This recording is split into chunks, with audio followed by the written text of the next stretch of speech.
Eksakto isang buwan na ang gulo sa Marawi. Ang dating masigla pamumuhay at makulay na kultura ang nag-iisang Islamic City ng Pilipinas. Ginambala ng Maute ISIS nitong Mayo 23 na sinundan ng panununog, pakikipagbakbakan ng militar at mga airstrike. 40% na ng Marami ang wasak. At 26 na sibilyan na ang pumanaw, 69 na sundalo at pulis ang nagbuwis ng buhay. At bagamat posibleng kabilang sa mga napatay na terorista si Omar Maute, nananatiling walang kasiguruhan kung kailan matatapos ang labanan. Saksi si June Veneracion.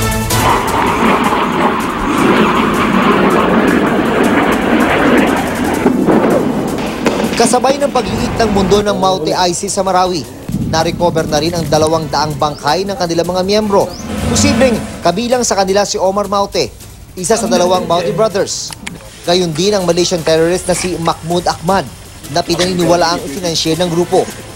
Pero patuloy pa ang palitan ng intel ng Pilipinas at Malaysia para dyan. We're in the process of verifying yung mga personalities, yung identities nito.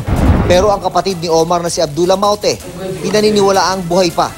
Gayon din ang Abu Sayyaf leader na si Estolon Habilon na kinikilala rin daw ng ISIS bilang emir. Inaasang makakatulong sa Pilipinas ang technical assistance ng Australia gamit ang 2 Australian AP-3C Orion surveillance plane. Tinanggap na ng gobyerno ang posibleng tulong nila para sa land and maritime surveillance pati search and rescue operations. Pero bawal silang sumabak sa mismong bakbakan. Sabay rin sa bakbakan ng house-to-house clearing operations ng Drug Enforcement Group ng PNP. At ito ang tumambad sa kanila sa bahay ni dating Marawi Mayor Omar Solitario Ali na minsang pinagkutaan ng Maute ISIS. 2 kilo o 10 milyong pisong halaga ng kumpirmadong shabu. Matagal nang hinahanap ng mga otoridad si Ali na nasa drug list ni Pangulong Duterte.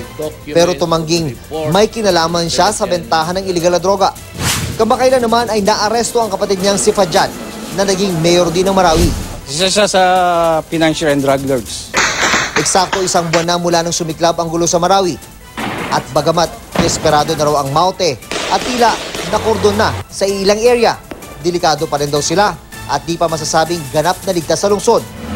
Kabilang sa Kapitolyo ng Lanao del Sur na dati itinuturing ng safe zone. Mula Marawi City, ako si June Veneracion, ang inyo saksi.